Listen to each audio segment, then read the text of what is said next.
What's good, guys? Epic. Another episode, okay? Let's get started today. Today is the 29th of August, 2024, and we're going to be speaking about how to not be a battery of the Matrix, okay? This is a very, very important topic, and we're going to be covering Plato's Cave. So get your pens and pads out. Let's get started, okay? Very, very important topic today. So we won't waste any time, all right? So I have to give an exam, so I might make this either a quick one will end before an hour. Okay. Let's get a solid live done. Okay, just editing some of the settings now.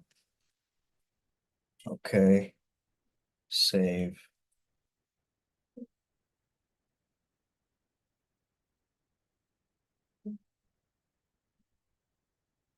Just alerting the tribe.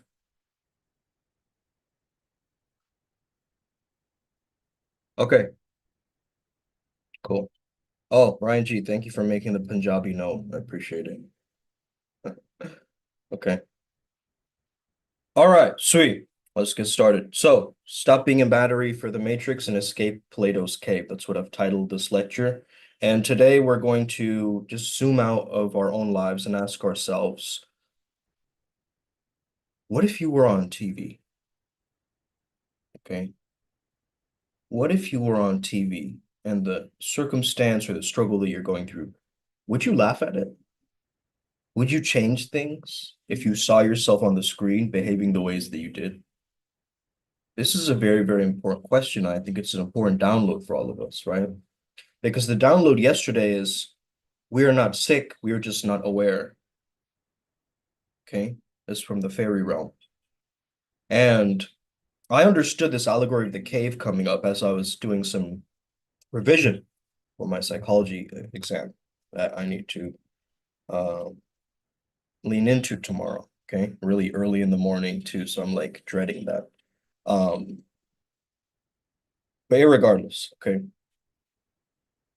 Why The Matrix? Okay. The Matrix is a movie which I think shows us the process of awakening or enlightenment because we can go down the conspiracy rabbit hole and be like, we're harvested for loosh. This is a prison planet. It all sucks. But I think it's even said in the Matrix that the world is pulled over Neo's eyes, right? You cannot see the world for what it is. And so in Plato's cave, these people, these prisoners, they can sit and watch, but they can't really see each other, right? They can't really meet each other, so they're still disconnected from each other. And all they've seen their entire lives are mere projections. Okay. Now, this is almost a big shock, right? A big surprise to our system. So somebody going through this process of awakening or enlightenment, going from darkness to light out of the cave, we understand that it's a very, very powerful analogy. Let's actually change this background into Plato's cave symbolism. Hold on. Does this work? Okay. Right. So if you guys notice behind me, okay, this is the fire and it's projecting these silhouettes, okay, and these prisoners, they're just seeing what's in front of them, right? And if we look at the allegory, imagine the group of people who've been chained outside of a dark cave their entire lives, okay? And they can't move and they're only forced to look at the cave wall in front of them. And there's a fire, and between the fire and the prisoners, some objects are moved by other people, and the prisoners can't see the shadows of the objects on the wall in front of them, right? They think the shadows are reality because that's all that they've ever known. So, what does this mean for us? The cave represents ignorance, where people only see illusions and are unaware of the deeper truths of their reality. Okay, they're not questioning anything. They're just going with what the norm says and tells them. They're led to believe certain things. Okay. This isn't this our lives, okay? Because the shadows symbolize the false beliefs or appearances that people mistake for reality. Okay. And even the Buddha said, don't mistake in false appearances. Okay. And the journey out of the cave represents the difficult path for gaining true enlightenment or true knowledge or gnosis, right? The sun stands for the ultimate truth or reality, and this is the world of forms that Plato says, okay? And we're going to talk about the world of forms as well, and what it means. So alchemy is a very, very important ancient practice that people associate with turning base metals, okay, like lead, into gold. But beyond that, I think it's a spiritual metaphor for personal transformation. We're turning our base or lower parts of ourself into something pure, into something enlightened. We're becoming the holy animal, the carnal Christ, okay? We're not just lopsiding ourselves and cutting ourselves off from the circulation of our power through, one extreme. We're finding the balance in the midpoint again. We're finding our center again. We're finding the middle path again, okay? And I think this is something that can be really discussed in three stages. Nigredo, which is blackening or melanosis. It is the darkness of the cave. It is where you are fostering ignorance and you're fostering a sense of confusion in your life. Maybe you don't have a purpose or a path, and you're only going with what you're being shown, right? Oh, Gary Vee told me to do this. Oh, Tony Robbins told me to do this. Oh, Grant Cardone told me to do this, right? Oh, Dan Pena told me to do this. But are you actually feeling the pull to do this, right? And that's the real question. So then we go from blackening or the depression down into a whitening or albedo. This is a process of purification. So that's where you're letting go of the actual illusions, right? And then this is like the prisoner emerging from the cave to the real world, right? That's the process of alchemy of albedo. And then we have the reddening or the rubedo, right? The final stage of enlightenment and transformation, and it's symbolized by the sunlight or the free world, where finally the prisoner is free and they understand reality. They see the butterflies, they see the bright light, which is overwhelming at first. It's kind of shocking to them. They don't like it. And then after a while, they get used to it and they truly reach their true self and that process, right? So this is the alchemical process that we're seeing behind me, okay? This is a process of transformation. You start out in this cave, in this ignorance. You go through a challenging journey. You leave the cave. You realize something, some weird, dark epiphany, right? Where you're like, that's not true. Or wait a second, I was adopted. Or hold on, that had to happen like that, right? So some big epiphany that you've reached, some hero's journey that you come back with. A hero's journey is another one, right?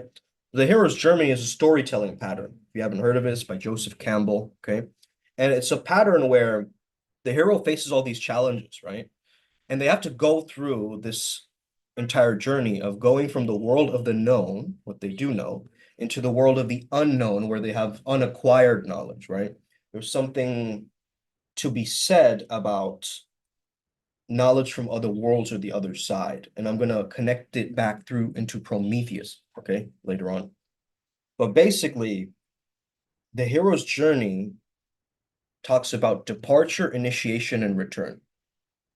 Okay, these are the three kind of steps of the hero's journey, or stages, you could say. Okay, so the departure is where you leave your familiar world, the prisoner getting out of the cave.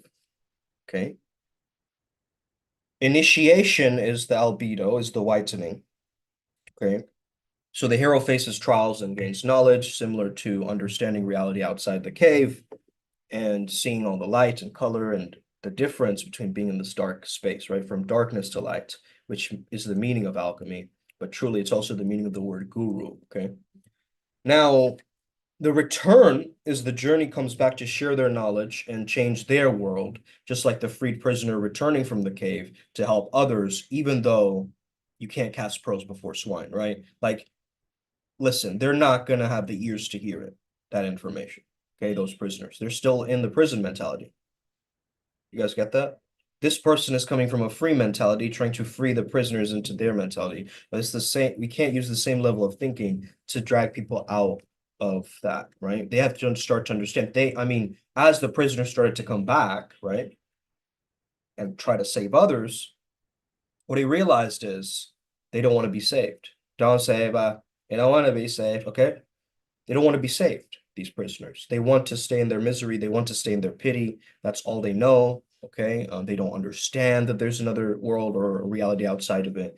So this has been a big journey for us. It's like never force your spiritual teachings onto people. Don't impose your will or your enlightenment onto others, like a spiritual bypass and like just putting into people's faces that, uh, you know, this is my path and only my path, and it has to be like this, very realist or realism mentality rather than idealism, which is saying that, mind over matter, right, is idealism. And then there's also, of course, the matter over mind people, which I don't understand, but irregardless, right? It's a spectrum, right? And in the center of the spectrum, as far as I understand it, is that we are in a cognitive behavioral model, right? We go to one side and it goes more behaviorism. We go to another side and it goes way um too lopsided again on the other side, right? Yo, Ryan G. So far we've talked about the allegory of the cave, the matrix, alchemy, and the hero's journey. Okay. Now, how do we connect all of these, right? The allegory of the cave shows us that we're going from ignorance to enlightenment. We do not know certain things, and once we know them, it starts to open our eyes to this new experience. But it's difficult to get somebody else through that experience unless they've had that experience, right? Like imagine if you took a psychedelic and you're trying to explain it to somebody who has never tried psychedelics before, right? That's kind of the understanding of this thing. It's like you've been on this incredible trip, this entire journey, but to be able to actually communicate that, right? I feel like a lot of people in the spiritual community struggle to communicate and actually say what they mean, right? And say what they actually hold inside of them. So the alchemy process is a transformation process. We're turning from that ignorance into the wisdom or enlightenment. And we understand that as the hero's journey mirrors this, the hero undergoes a transformation and then brings the elixir of life or the knowledge back to others, right? But the thing about it is the elixir of life that you're bringing back to those people, they might not even get it, right? So you have to pull into their understanding, right? So it's interesting if you look at Plato's ideas in mysticism, right?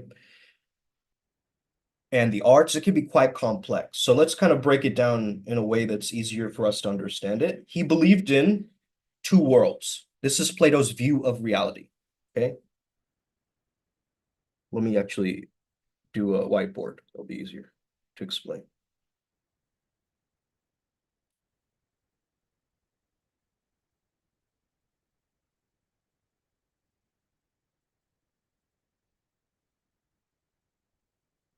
All right. The physical world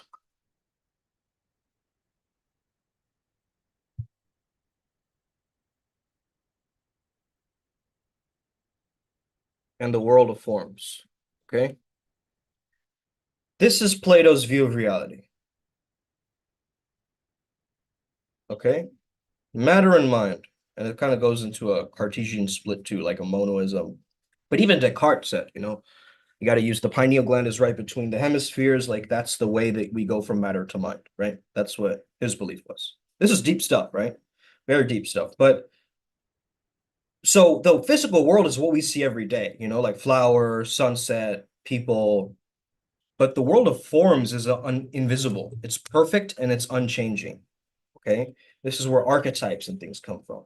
So Plato believed that everything in the world is just a flawed copy of something perfect that exists in the world of forms. Okay. For example, like you see a beautiful flower, but it's just an imperfect version of the true beauty that exists in the world of forms. So, like justice, true beauty, perfect circle, this is what Plato called the forms or ideas. Okay, these grand concepts. So art is the copy of a copy. When it comes to art, Plato can have a tricky relationship. On one hand, he was an artist himself, he was a poet before becoming a philosopher, but also he thought that art could be dangerous.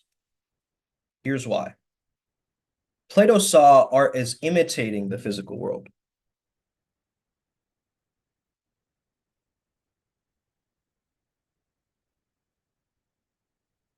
Okay.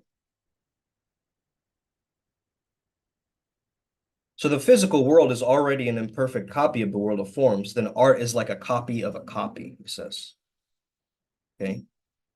And it can lead people further away from the truth because it distracts them with appearances instead of deeper understanding. Plato worried that art, like music and drama, could influence someone's emotions and behavior too much.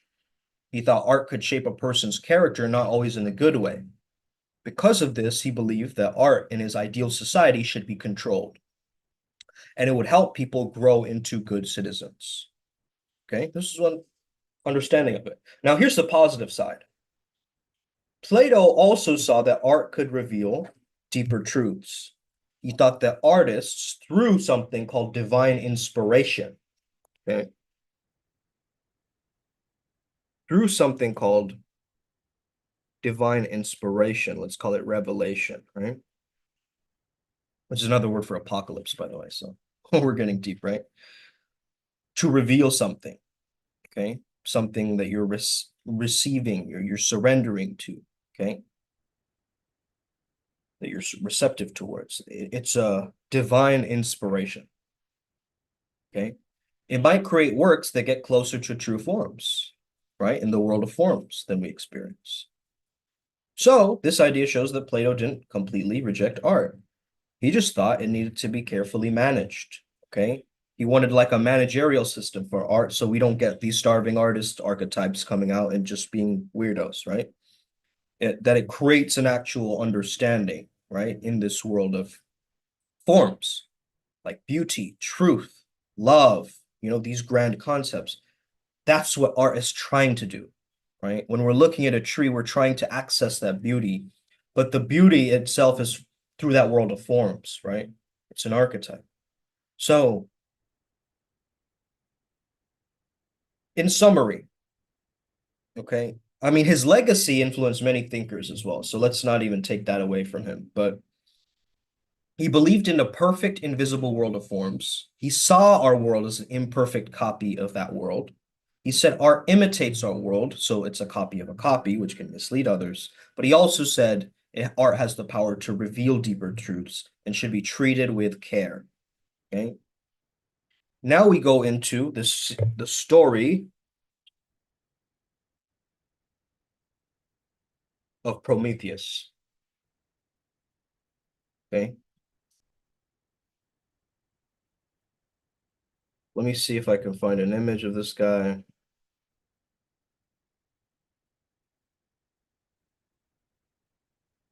All right, this is the best image that I can find in a short time. So let's copy this. Okay. Let's talk about Prometheus. Okay, this guy. I think it's really, really important because the story of Prometheus is a Greek myth. Prometheus was a Titan. Okay, he was known for his intelligence, his quick wit, and stuff like this. And he was very foundational in the creation of humans because he was credited with creating humans from clay because he loved humanity and he wanted to help them thrive. Now, Zeus, the king of gods, the lovely Zeus, okay, he wanted to keep fire away from humans, okay, because he believed it would make them too powerful.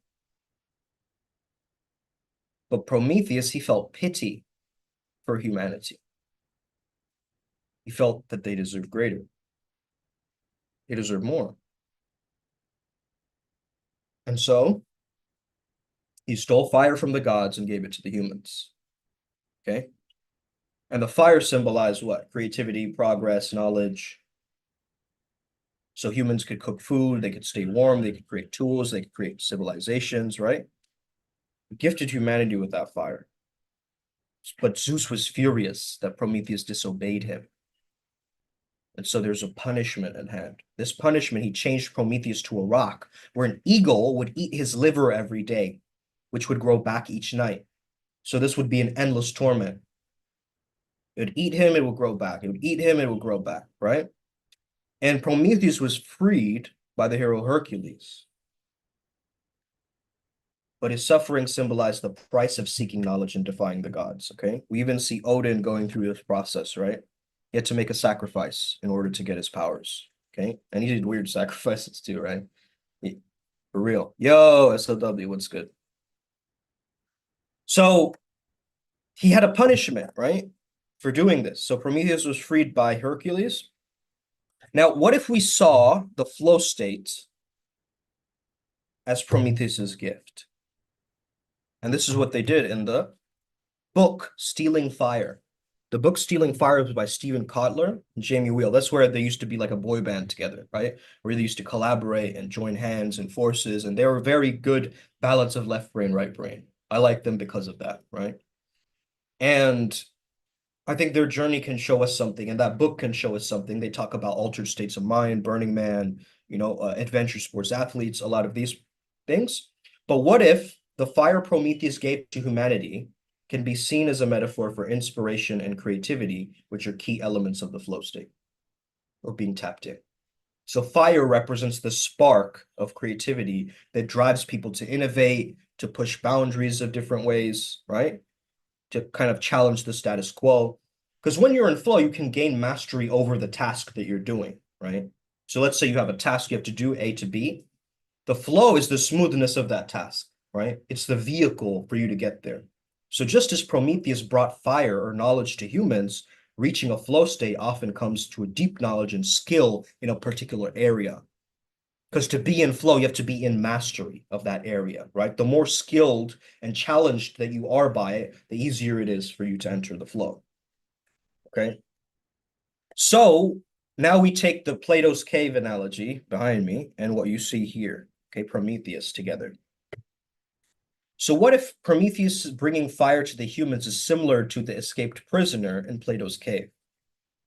Because fire, like the sun outside of the cave, represents knowledge, truth, enlightenment, and Prometheus helps humanity step out of ignorance, giving them the fire of knowledge. So just as the freed prisoner in the cave struggles to convince others of the truth, that he may be rejected, he may be punished for bringing enlightenment to humanity. But the stories show that seeking and sharing deeper truths come at a consequence, right? Come at a part of the progress of humanity. So Prometheus's fire symbolizes the fuel of flow. When people are in flow, they're using the fire of their skills. They're using their own knowledge or mastery or wisdom to achieve greatness in their life. Correct? And Plato's cave, like the escaped prisoner in the cave, Prometheus represents the quest for knowledge and enlightenment. So both stories are highlighting the importance of moving from this darkness, ignorance, into light or knowledge, even though the journey is challenging, okay? And they both revolve around the pursuit of enlightenment and the risks and rewards that come from this journey, okay? So you are like Prometheus, bringing back the fire. You are like Plato, going back to the form. You are like Neo, okay, in the Matrix, which is another way scrambled is the one, right? The one, you are the one, you are the I, and I were the one of one. Okay, there's no one else like you, right? There's no one else like you. Okay, you're a world of forms in this physical world. You get that? You're matter and mind. Okay. Some people, I'm more of the mind over matter. I'm more in that discipline. However, that doesn't mean that I'm not considering the nurture side and the nature side of this argument. Okay. I think, yeah, both impact us. And that's why I'm more of a cognitive psychologist. I believe in the thinking mind, how thinking affects our actions, right? Because the way that we think creates the ways that we behave. Our self-talk creates our reality. Okay. And this is a download that's been coming up for us quite recently. Okay. So let's use art as divine inspiration. Okay. Instead of just listening to a song to whimsically challenge and feel into the emotion of that music and really let it bring us into the, such an escapist mentality. No, we're using the music, we're moving through it to create better, to allow the divine inspiration to shine through. We have to hear the music and not see the physical world in the music. We have to see the world of forms. You guys get that? That's how we can access the true beauty of things, to not mistaken these false appearances. Yes, she's a beautiful woman, right? That you're coming across with, but she's also life force energy herself. She's Shakti, right? She's that radiance. She's a world of form. She's not this physical boobs, a nice ass, cute face, makeup done. Okay, it isn't that. That's not what you were seeing. That's the physical world representation of her. But she has this entire world of forms, these different archetypes. Maybe she's a diva archetype. Maybe she's a maiden archetype. Maybe she's a muse, right? She has all of these different stories and ancestry and fantasies and this world, invisible world moving her, okay? Just like us, right? I'm not this Punjabi looking gnome dude that you see in front of me, okay? I'm not Punjabi, by the way. I'm Bengali, but I'm just wearing a beanie, okay?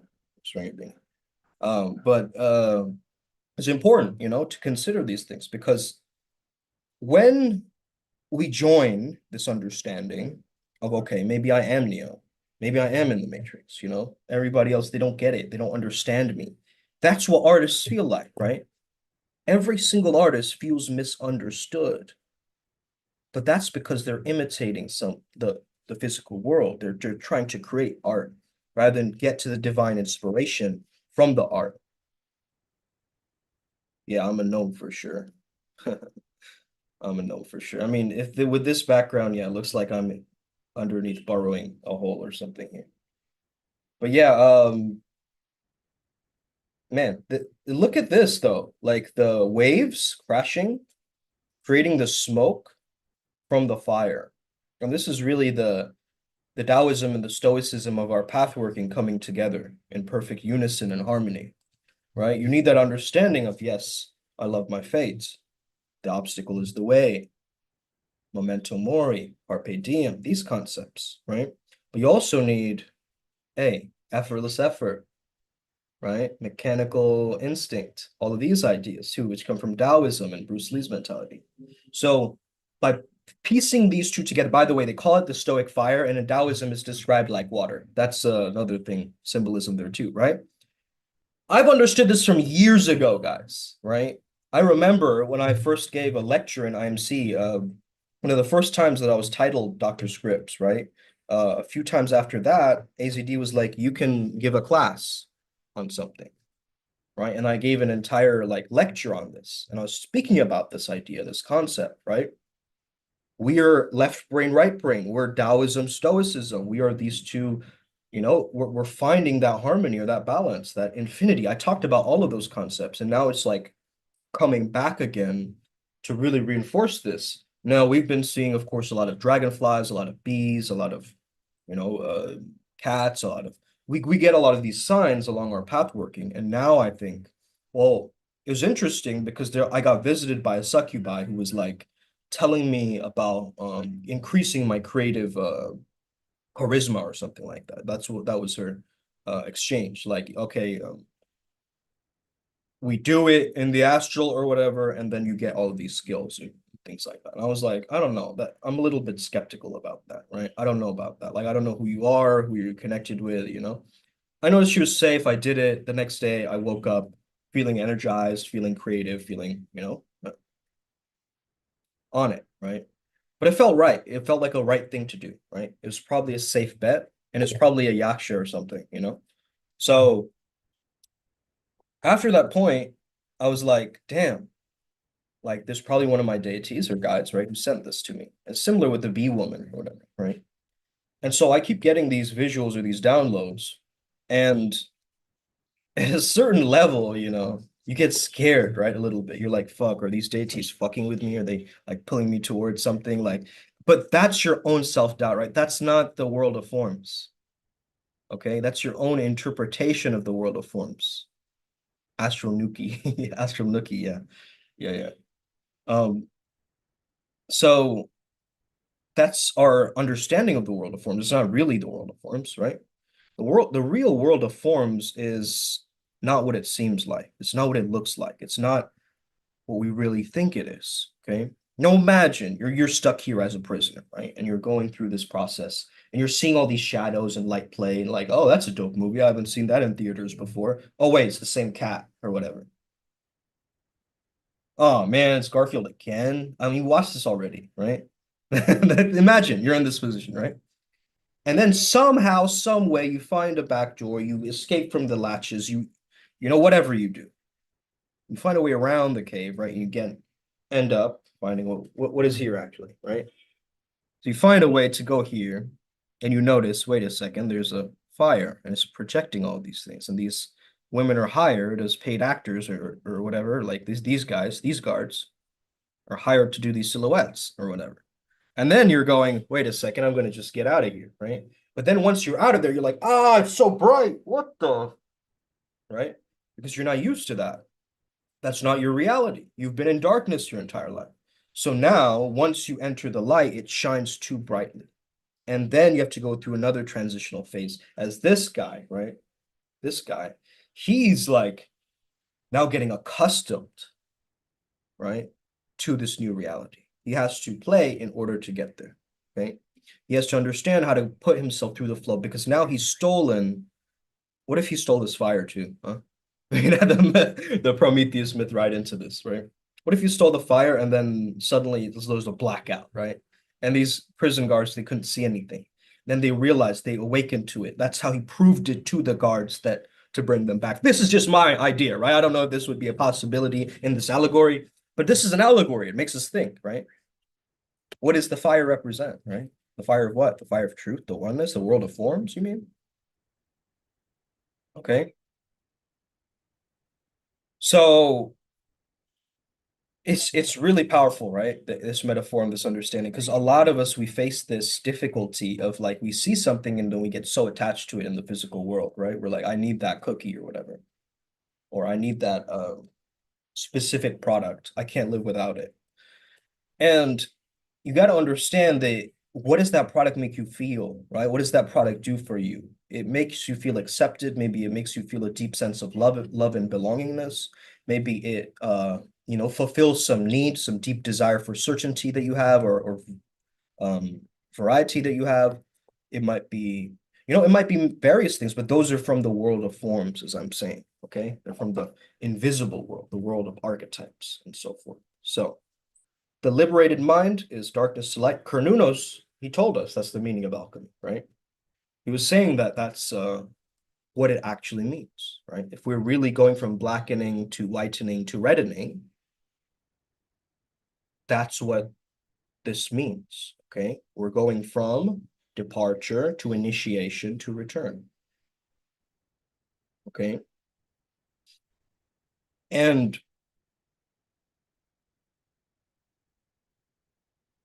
once you understand, there's a divine plan for you here. Like some people, like Neo, even, I mean, in the Matrix, it's flipped, right? In the Matrix, it's flipped because there's a fake world, real world, right? But we understand that in the Matrix, right? He realizes the Matrix world is more fucked up than the real world, right? Because the real world is the fake world. It's a comfort world. It's a world of comfort. And to be honest with you guys, like I've been getting way too comfortable. Now I need to get myself back into discomfort again, back into some like real challenges, you know, with my physical body and like going through it. Yes, I've been doing some lifting here and there, but it's not like in a regimented way, right? Different segmented ways and approaches. It's random, it's sporadic. I want to maintain that the discipline of my physical body, and you know, I take a stand for this because I am the one of the pioneers and co-founders of this, you know. So it really is important, I think, to consider that, you know, our physical bodies are the almost the frame, right? It's the frame for which people will judge us on based on first impression, right? Whether we like it or not, people are going to do that. Okay. Hey, people want to work with a ripped, jacked guy, right? They don't want to work with somebody who's like slow and sluggish and has a bad work ethic and doesn't show up on time and, you know, gets sloppy. I get that, right? And that productivity, though, we're fed that in culture. Like it's pummeled into us. Like we have to do that. It's not that we have to, it's we choose to find our own standard.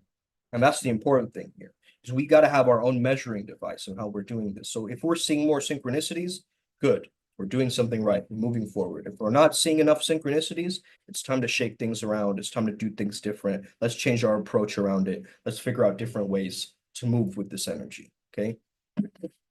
Because really, this spiritual journey can be very confusing, right? And you're stuck here in these spiritual concepts, like looking at them like, but what about twin flame, right? But what about this other thing? What about aliens? But what about this, right? But what about that? And all of these different forms you're seeing when you're missing out on the actual divine inspiration, God's plan, God's energy through you, you know, that lightness, that freedom of being, right? To get into the actual light and take away the blind or the wool from our eyes, right? That keep us stuck in this specific paradigm, always chasing, always looking forward to. Okay. All right, guys. So I got to get back into revision mode again. Thank you so much for tuning in.